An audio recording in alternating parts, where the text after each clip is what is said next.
ಅಂತಾರಾಷ್ಟ್ರೀಯ ವಿಮಾನ ನಿಲ್ದಾಣ ಬಳಿ ಇರುವಂತಹ ಬೇಗೂರಿಗೂ ಕೃಷಿ ಇಲಾಖೆಗೂ ಸಾಕಷ್ಟು ನಂಟಿದೆ. ಕಡಿಮೆ ರಾಗಿ ಬಿತ್ತನೆ ಮಾಡಿ ಗುಣಿ ರಾಗಿಯಲ್ಲಿ ಒಳ್ಳೆಯ ಈಲ್ಡ್ ಪಡಿಬೋದು.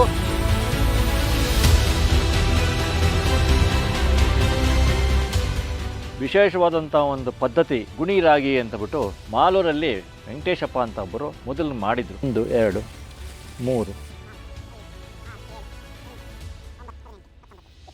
ಈಗ 20 ಇದೆ.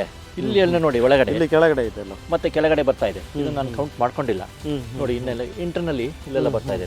21 22 ಈ ಥರ 40ವರೆಗೂ ಬರ್ತದೆ.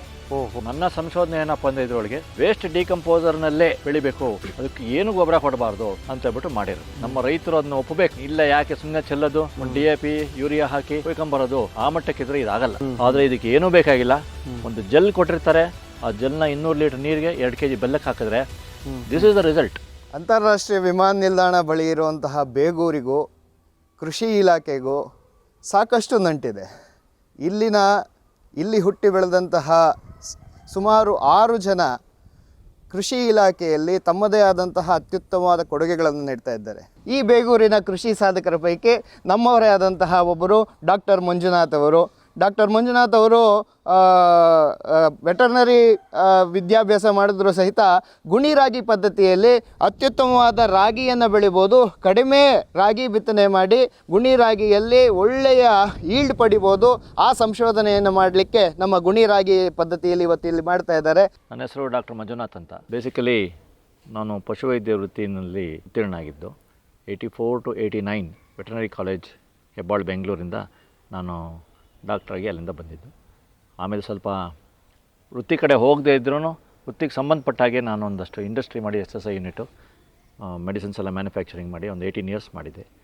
ಇಷ್ಟೆಲ್ಲ ಆದ ನಂತರ ನನಗೆ ಜೀವನದಲ್ಲಿ ನಾನು ಕೃಷಿಕ ಪರಂಪರೆಯಿಂದ ಬಂದವರು.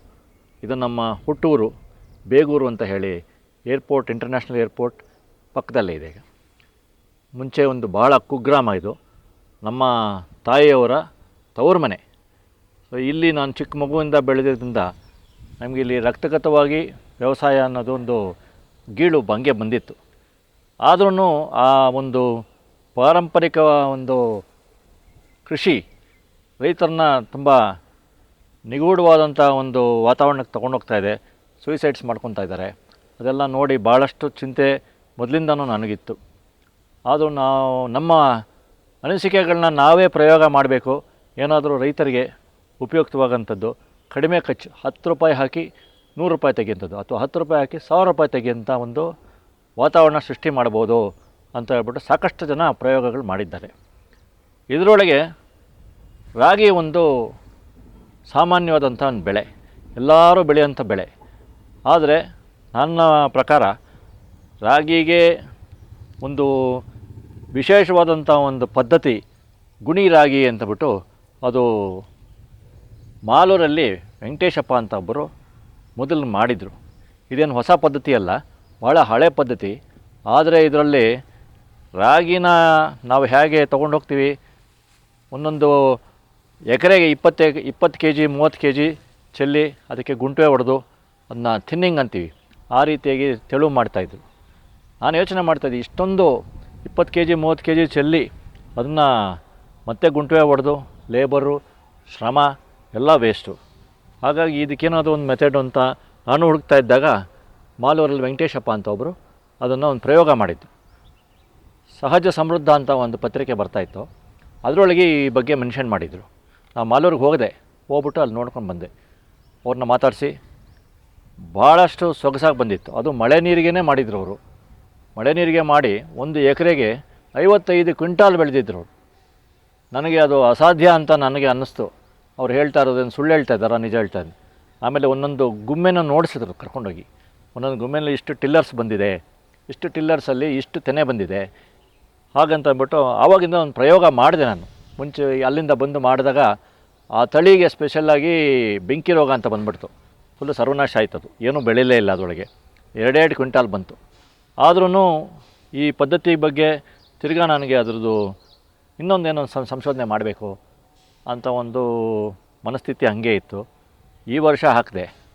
ಬಟ್ ದುರದೃಷ್ಟಕರವಾಗಿದ್ದಂಥ ವಾತಾವರಣ ಈ ಸತಿ ಬಿಸಿಲು ಸಿಕ್ಕಾಪಟ್ಟೆ ಯಥೇಚ್ಛಾಗಿ ತುಂಬ ಜಾಸ್ತಿ ಆಗೋಯ್ತು. ಬಿಸಿಲು ಕಂಟ್ರೋಲ್ಗೆ ಬರಲಿಲ್ಲ. ಎನ್ವೈರ್ಮೆಂಟಲ್ ಕಂಡೀಷನ್ಸು ನಮ್ಮ ಕೈಯಲ್ಲಿ ಏನಿಲ್ಲ. ಆದ್ರೂ ಒಂದು ಪ್ರಯೋಗ ಮಾಡಿ ಈಗ ಡ್ರಿಪ್ ಸಿಸ್ಟಮ್ ಮಾಡಿದ್ವಿ. ಡ್ರಿಪ್ಪಲ್ಲಿ ಬೆಳಿಬೇಕು ರಾಗಿನ ಅಂತ ಅಂದ್ಬಿಟ್ಟು ಗುಣಿ ರಾಗಿ ಪದ್ಧತಿಯಿಂದ ನಿಜ ಹೇಳಬೇಕಂದ್ರೆ ನಿಜವಾಗ್ಲೂ ಗುಣಿ ಮಾಡಲಿಲ್ಲ. ಅದನ್ನು ಡೈರೆಕ್ಟಾಗಿ ಒಂದೊಂದೇ ಪೈರು ಒಂಟಿ ಪೈರು ಹಾಕಿ ಇದನ್ನು ಒಂದು 2 ಸತಿ ತುಳಿಬೇಕು. 2 ಸತಿ ತುಳಿದಾಗ ಆ ಶಾಕ್ಗೆ 40-50 ತೆಂಡೆಗಳು ಬರ್ತವೆ. ಈಗ ಇದಕ್ಕೆ ಒಂದು ಡ್ರಿಪ್ ಇರಿಗೇಷನ್ ಮಾಡಬೇಕು ಅಂತ ನಮ್ಮಲ್ಲಿ ಸ್ವಲ್ಪ ಸಾಲ್ಟ್ ವಾಟರ್ ಹೆಚ್ಚಿಗಿದೆ. ಸ್ಕೇಲಿಂಗ್ ಅಂತ ಆಗ್ಬಿಟ್ಟು ಇದು ಬ್ಲಾಕ್ ಆಗಿಬಿಡುತ್ತೆ.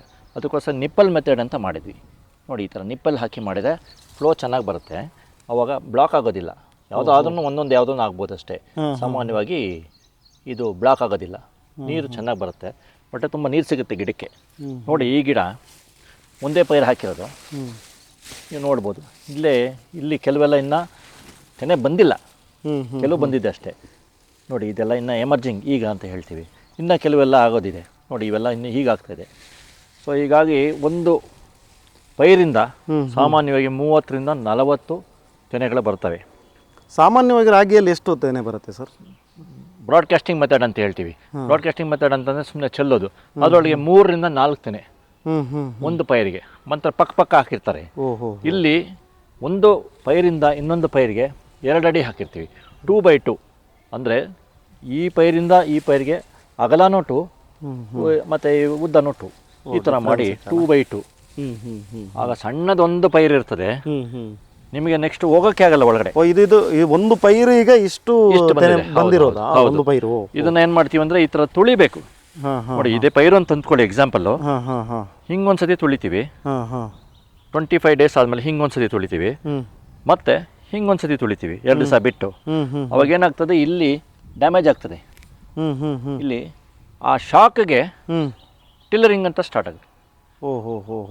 ಆ ಟಿಲ್ಲರಿಂಗು 1ರಿಂದ 40, 50, 70 ಕೂಡ ನೋಡಿದ್ದೀನಿ ನಾನು. 70 tillers in one single plant. ಅದು ಯಾಕೆ ಪ್ಲಾಂಟ್ಗೆ ಒಂದು ಭಯ ಶುರುವಾಗುತ್ತೆ ಅನ್ಸುತ್ತಲ್ಲ? ಅದು ಶಾಕ್ ಅಂತ ಹೇಳ್ತೀವಿ ಅದಕ್ಕೆ. ಅದಕ್ಕೊಂದು ಶಾಕ್, ಅದು ಪಾಸಿಟಿವ್ ಶಾಕ್. ಅದು ಪಾಸಿಟಿವ್ ಶಾಕ್ ಅಂತ ಹೇಳ್ತೀವಿ. ಅದನ್ನ ಈ ಥರ ಒಂದು ಟಿಲ್ಲರಿಂಗ್ ಆಗುತ್ತೆ. ಈ ಥರ ಟಿಲ್ಲರಿಂಗ್ ಆದಾಗ ನಾವು ಆ್ಯಕ್ಚುಲಾಗಿ ಗುಣಿ ಮಾಡಬೇಕಿದು. ಗುಣಿ ಪದ್ಧತಿ ಅಂತಲೇ ಇದಕ್ಕೆ ಹೇಳೋದು. ನಾನು ಗುಣಿ ಮಾಡೋಕ್ಕಾಗಲಿಲ್ಲ. ಬಟ್ ಗುಣಿ ಪದ್ಧತಿ ಮಾಡಿ ಒಂದು ಬೊಗಸೆ ಅಷ್ಟು ಗೊಬ್ಬರ ಹಾಕಬೇಕು ಇದಕ್ಕೆ. ಯಾವುದಾದ್ರೂ ಒಂದು ಸಾವಯವ ಗೊಬ್ಬರ ಹಾಕಬೇಕು.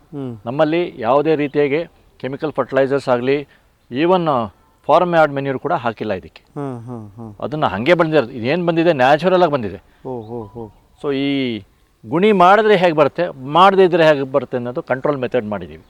ಇವೆಲ್ಲ ಗುಣಿ ಮಾಡಿದ್ದು ಸುಮ್ಮನೆ ಆಮೇಲೆ ನಾಟಿ ಮಾಡಿದ್ಮೇಲೆ ಗುಣಿ ಮಾಡಿದ್ದು. ಬಟ್ ಇದರೊಳಗೆ ಯಾವುದು ಫಾರ್ಮ್ ಯಾರ್ಡ್ ಮೆನ್ಯೂರು ಹಾಕಿಲ್ಲ, ಏನೂ ಹಾಕಿಲ್ಲ. ಇದಕ್ಕೆ ಒಂದು ವೇಸ್ಟ್ ಡಿಕಂಪೋಸರ್ ಅಂತ ಸತೀಶ್ ಚಂದ್ರ ಅಂತ ಡಾಕ್ಟರ್ ಸತೀಶ್ ಚಂದ್ರ ಅಂತವರು ಅವರು ಕಂಡುಹಿಡಿದಿದ್ದಾರೆ. ಎಷ್ಟು ತೆನೆ ಇದೆ ಸರ್ ಟೋಟಲ್ ಆಗಿದ್ರೆ? ನೋಡಿ ಈಗ ನೀವೇ ನಿಮ್ಮ ಮುಂದೆ ಎಣಿಸ್ತೇನೆ.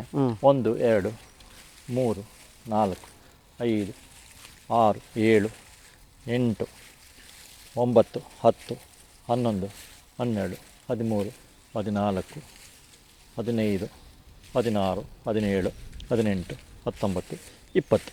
ಈಗ 20 ಇದೆ. ಇಲ್ಲಿ ಎಲ್ಲ ನೋಡಿ ಒಳಗಡೆ, ಇಲ್ಲಿ ಕೆಳಗಡೆ ಇದೆ ಅಲ್ಲ, ಮತ್ತೆ ಕೆಳಗಡೆ ಬರ್ತಾ ಇದೆ. ಇದು ನಾನು ಕೌಂಟ್ ಮಾಡ್ಕೊಂಡಿಲ್ಲ. ನೋಡಿ ಇನ್ನೆಲ್ಲ ಇಂಟರ್ನಲ್ಲಿ ಇಲ್ಲೆಲ್ಲ ಬರ್ತಾ ಇದೆ. 21, 22 ಈ ಥರ 40ವರೆಗೂ ಬರ್ತದೆ.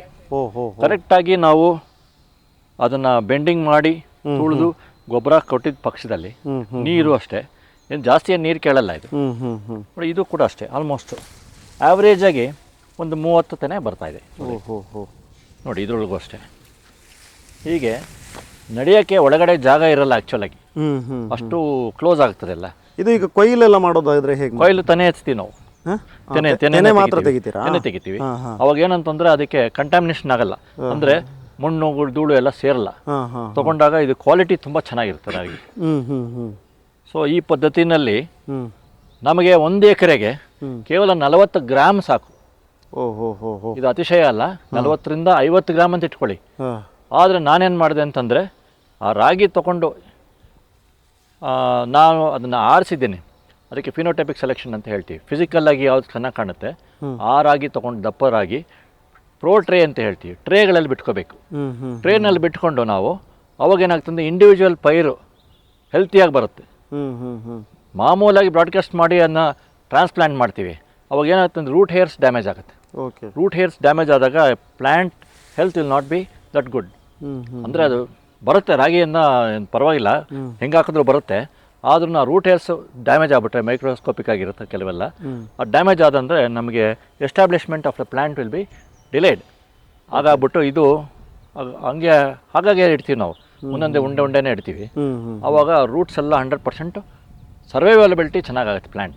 ಓಕೆ. ಸೊ ಆಮೇಲೆ ಇದು ಗುಣಿ ಏನಂತಂದರೆ, ನಿಮಗೆ ಒಂದು ಸಿಂಪಲ್ ಎಕ್ಸಾಂಪಲ್ ಅಂದರೆ, ಒಂದು ಮನೆಯಲ್ಲಿ 4 ಮಕ್ಕಳಿರ್ತವೆ ಅಥವಾ ಇನ್ನೊಂದು ಮನೆಯಲ್ಲಿ ಒಬ್ಬರೇ ಇರ್ತಾರೆ. ನ್ಯೂಟ್ರಿಷನ್ನು ಒಂದು ಮಗು ಕೊಡೋಕ್ಕೂ 4 ಜನ ಮಕ್ಕಳು ಕೊಡೋಕ್ಕೂ ಹೇಗೆ ವ್ಯತ್ಯಾಸ ಇದೆಯೋ ಅದೇ ರೀತಿಯಾಗಿ ಈ ಗುಣಿ ರಾಗಿನಲ್ಲಿ ಒಂದೊಂದು ಬೊಗಸೆ ನಾವು ಗೊಬ್ಬರ ಕೊಟ್ಟರೆ, ಫಾರ್ಮರ್ಡ್ ಮ್ಯಾನ್ಯೂರ್ ಆಗಿರ್ಬೋದು, ಯಾವುದೊಂದು ಸಾವಯವ ಗೊಬ್ಬರ ಕೊಟ್ಟರೆ ಅದು ಚೆನ್ನಾಗಿ ನ್ಯೂಟ್ರಿಷನ್ ಇನ್ನೂ ತುಂಬ ಚೆನ್ನಾಗಿ ಬರುತ್ತೆ. ಇದು ಏನೂ ಕೊಡದೆ ಬಂದಿರೋದು. ನನ್ನ ಸಂಶೋಧನೆ ಏನಪ್ಪ ಅಂದರೆ ಇದರೊಳಗೆ ವೇಸ್ಟ್ ಡಿಕಂಪೋಸರ್ನಲ್ಲೇ ಬೆಳಿಬೇಕು, ಅದಕ್ಕೆ ಏನು ಗೊಬ್ಬರ ಕೊಡಬಾರ್ದು ಅಂತ ಹೇಳ್ಬಿಟ್ಟು ಮಾಡಿರೋದು. ಇದೀಗ ಬೇರೆ ನಾರ್ಮಲ್ ಆಗಿ ರಾಗಿ ಬೆಳೆಯುವಂಥ ರೈತರಿಗೆ ಇಂಪ್ಲಿಮೆಂಟ್ ಮಾಡುವ ಪ್ರಯತ್ನ ಇದೆಯಾ ಹೇಗೆ? ಇದು ಆಲ್ರೆಡಿ ಇದೆ, ನಮ್ಮ ರೈತರು ಅದನ್ನ ಒಪ್ಪಬೇಕು. ಮನಸ್ಥಿತಿ ಅವ್ರದ್ದು ಇದು ಇಲ್ಲ, ಯಾಕೆ ಸುಮ್ಮನೆ ಚೆಲ್ಲೋದು, ಒಂದು DAP ಯೂರಿಯಾ ಹಾಕಿ ಕೊಯ್ಕೊಂಬರೋದು, ಆ ಮಟ್ಟಕ್ಕಿದ್ರೆ ಇದಾಗಲ್ಲ. ಇದು ತುಂಬ ಸುಲಭವಾದ ಪದ್ಧತಿ, ಆದರೆ ಮನಸ್ಥಿತಿ ಅವ್ರದ್ದು ಸರಿಯಾಗಿರ್ಬೇಕು, ನಾವು ಮಾಡ್ತೀವಿ ಅಂತ ಹೇಳಿ. ನೋಡಿ ಇವೆಲ್ಲ ಈಗ ನನಗೊಂದು ಡೌಟ್ ಬರೋದೇನಂತಂದ್ರೆ, ಈಗ ನಮಗೆ ಕೃಷಿಯಲ್ಲಿ ದೊಡ್ಡ ಸಮಸ್ಯೆ ಇರೋದು ಲೇಬರ್. ಹೌದು. ಈಗ ನೀವಿಷ್ಟು ಇದರಲ್ಲಿ ಗುಣಿ ಹಾಕಬೇಕು, ಡ್ರಿಪ್ ಇರಿಗೇಷನ್ ಹಾಕಬೇಕು, ಇನ್ನೊಂದು ಹಾಕಬೇಕು ಅಂತ ಹೇಳಿದಾಗ ಅಲ್ಲಿ ರಾಗಿ ಕಾಳು ಆಯ್ಕೆ ಮಾಡಬೇಕು, ಲೇಬರಿಂಗ್ ಸಮಸ್ಯೆ ತುಂಬ ಇದ್ದಾಗ ರೈತರು ಏನು ಮಾಡಬೇಕು ಅಂತ? ಇದರೊಳಗೆ ಲೇಬರ್ ಸಮಸ್ಯೆ ತುಂಬ ಕಡಿಮೆ ನನ್ನ ಪ್ರಕಾರ.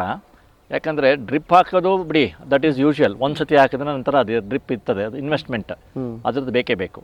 ನೀರಿನ ಸರಬರಾಜು ಕರೆಕ್ಟ್ ಆಗಬೇಕಂದ್ರೆ ಡ್ರಿಪ್ಪಲ್ಲಿ ಬೆಸ್ಟಾಗಿ ಬರ್ತದೆ ಇದು. ಕಾಳು ಸೆಲೆಕ್ಷನ್ ಅಂದರೆ ಅದು ಫಿಸಿಕಲಾಗಿ ಆರಿಸೋದಷ್ಟೇ, 40 ಗ್ರಾಮ್ ಆರಿಸೋದೇನು ಕಷ್ಟ ಇಲ್ಲ.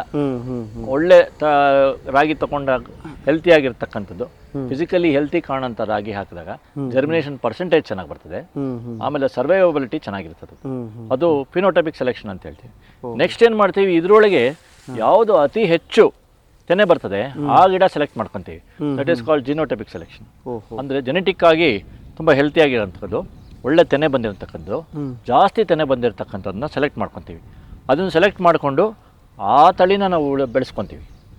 ಸೊ ಅದು ಟ್ಯಾಗಿಂಗ್ ಅಂತ ಏನು ಹೇಳ್ತೀವಲ್ಲ ಈಗ, ಜಿಯೋ ಟ್ಯಾಗಿಂಗ್, ಆ ಥರ ನಮ್ಮ ಒಂದು ಈ ಪರಿಸರಕ್ಕೆ ಅದು ಚೆನ್ನಾಗಿ ಉತ್ತೀರ್ಣವಾಗಿ ಚೆನ್ನಾಗಿ ಬರುತ್ತೆ. ಅದನ್ನು ಟ್ಯಾಗಿಂಗ್ ಅಂತ ಹೇಳ್ತೀವಿ. ಆ ಥರ ಏನು ಅಷ್ಟು ಸೈಂಟಿಫಿಕ್ ಆಗಿ ಇಲ್ದಿದ್ರು ಮುಂಚೆನೂ ಮಾಡ್ತಾಯಿದ್ರು, ಹಳೆ ಕಾಲದಲ್ಲೂ ರೈತರು ಹಂಗೆ ಮಾಡ್ತಾಯಿದ್ರು. ಇವಾಗ ಎಲ್ಲ ಹೈಬ್ರಿಡೈಸೇಷನ್ ಆಗಿ ಬಿತ್ತನೆ ಸಂಸ್ಥೆಗಳು ಅದನ್ನು ನಮ್ಮನ್ನ ರೈತರನ್ನ ಎಕ್ಸ್ಪ್ಲಾಯ್ಟ್ ಮಾಡ್ತಾಯಿದೆ. ಆ ಒಂದು ಎಕ್ಸ್ಪ್ಲಾಯ್ಟೇಷನ್ ತಡಿಬೇಕಾದ್ರೆ ಇದು ತುಂಬ ಈಸಿ ಮೆಥಡು, ಕಷ್ಟ ಇಲ್ಲ. ತೆನೆ ಎತ್ಕೊಬೇಕು, ಹುಲ್ಲು ಅಷ್ಟೇ. ನಿಮಗೆ 1 ಕಡ್ಡಿ 2 ಕಡ್ಡಿ ಬರೋ ಬದಲು 40-50 ಬಂದಂದರೆ ಫಾಡರ್ ಡಿಫಿಸಿಟ್ ಏನಿದೆ ನಮಗೆ ಭಾಳ ಈಸಿಯಾಗಿ ಅದನ್ನ ಸಮಸ್ಯೆನ ಪರಿಹಾರ ಮಾಡ್ಕೋಬೋದು ರೈತರು. ಸಂಪೂರ್ಣವಾಗಿ ಸಹಜ ಕೃಷಿಯಲ್ಲಿ ಬೆಳೆದಿದೆ ಅದು, ಯಾವುದೇ ರೀತಿ ಸಾವಯವ ಕೃಷಿನೂ ಅಲ್ಲ. ಸಾವಯವ ಕೃಷಿಗೂ ಸಹಜ ಕೃಷಿಗೂ ಭಾಳ ವ್ಯತ್ಯಾಸ ಇದೆ. ಇದು ಸಹಜ ಕೃಷಿಯಲ್ಲಿ ಬೆಳೆದಿರೋದು, ಬಟ್ ಅದಕ್ಕೆ ವೇಸ್ಟ್ ಡಿಕಂಪೋಸರ್ ಅಂತ ಒಂದೇ ಒಂದು ಇಂಗ್ರೀಡಿಯೆಂಟ್ ಕೊಟ್ಟಿದ್ದೀನಿ. ಡಾಕ್ಟರ್ ಸತೀಶ್ ಚಂದ್ರ ಅಂತ ಹೇಳ್ಬಿಟ್ಟು ಅವರು ಗಜಿಯಾಬಾದ್ನಿಂದ ಸಂಶೋಧನೆ ಮಾಡಿ ದೇಸಿ ಹಸು ಬ್ಯಾಕ್ಟೀರಿಯಾಗಳನ್ನ ಕಲ್ಚರ್ ಮಾಡಿ ಕೊಟ್ಟಿದ್ದಾರೆ. ಸೊ ಅದು ಪಾಳೇಕರ್ ಅಂತ ಒಬ್ಬರು ಇದ್ದಾರೆ, ಸುಭಾಷ್ ಪಾಳೇಕರ್ ಅಂತ, ಅವ್ರ ಪದ್ಧತಿಯನ್ನು ಮಾಡ್ತಾ ಇದ್ದೆ. ಅದರೊಳಗೆ ಏನಪ್ಪ ಅಂದ್ರೆ ದೇಸಿ ಹಸು ಇರಲೇಬೇಕು ನಮ್ಮ ಹತ್ರ, ಸಗಣಿ ಗಂಜಲ ಬೇಕೇ ಬೇಕು. ಆದರೆ ಇದಕ್ಕೆ ಏನೂ ಬೇಕಾಗಿಲ್ಲ, ಒಂದು ಜೆಲ್ ಕೊಟ್ಟಿರ್ತಾರೆ, ಆ ಜೆಲ್ನ 200 ಲೀಟರ್ ನೀರಿಗೆ 2 kg ಬೆಲ್ಲಕ್ಕೆ ಹಾಕಿದ್ರೆ ದಿಸ್ ಈಸ್ ದ ರಿಸಲ್ಟ್. ಏನೂ ಅದಕ್ಕೆ ಹುಳ ಕೂಡ ಬೀಳಲ್ಲ. ಅಲಸಂದಿ ಹಾಕಿದೆ, ಅಲಸಂದಿಗೂ ಒಂದೇ ಒಂದು ಕಾಯಿ ಕೊಡಕ ಕೂಡ ಬರಲಿಲ್ಲ. ಇದು ಈ ಬಯಲಲ್ಲಿ 6 ಕ್ವಿಂಟಾಲಷ್ಟು ಅಲಸಂದಿ ಬೆಳೆದಿದೆ, ಒಂದೇ ಒಂದು ಕೂಡ ಹುಳ ಬೀಳಿಲ್ಲ. ಎಷ್ಟಿದೆ ಸರ್ ಇದಕ್ಕೆ ಎಕರೆ? ಇಲ್ಲಿ ಇದು ಎಷ್ಟು ಎಕರೆ ಇದೆ? ಇದು 1/4 ಎಕರೆ ಇದೆ. ನಾನು ಸುಮಾರು ಒಂದು 3/4 ಎಕರೆಗೆ ಹಾಕಿದ್ದೀನಿ. ಮುಕ್ಕಾಲು ಇಲ್ಲ, ಇನ್ನೂ ಸ್ವಲ್ಪ ಕಡಿಮೆ ಇದೆ. ಕಡಿಮೆ ಇದೆಯಾ? ಬಟ್ ಹೇಳಿದ ಪ್ರಕಾರ ಕೆಲವೆಲ್ಲ ಈ ಥರ ಸಮ್ಮರ್ ಜಾಸ್ತಿ ಆಗಿ ಹೋಗಿ ಪ್ಲಾಂಟ್ ಮಾರ್ಟಾಲಿಟಿ ಜಾಸ್ತಿ ಆಯಿತು. ಬಟ್ ಈಲ್ಡ್ ಏನು ಬಂದಿದೆ, ಒಳ್ಳೆ ತೆನೆ ಬಂದಿದೆ, ಒಳ್ಳೆ ತೂಕ ಇದೆ ತೆನೆ. MR6 ಅಂತ ಇದು ವೆರೈಟಿ. ಈ ತಳಿ ಯಾವ ತಳಿನಾದರೂ ಹಾಕ್ಬೋದು, ಈಗ ತಳಿ ಪ್ರಶ್ನೆ ಇಲ್ಲ. ಇದಕ್ಕೆ ಮೆಥಡ್ ಆಫ್ ಕಲ್ಟಿವೇಶನ್ ಅಷ್ಟೇ. ಬಟ್ ನಮ್ಮ ರೈತರು ಅಳವಡಿಸ್ಕೊಂಡ್ರೆ ಸಾಕಷ್ಟು ಧಾನ್ಯನೂ ಸೇವ್ ಮಾಡ್ಕೋಬೋದು ನಾವು.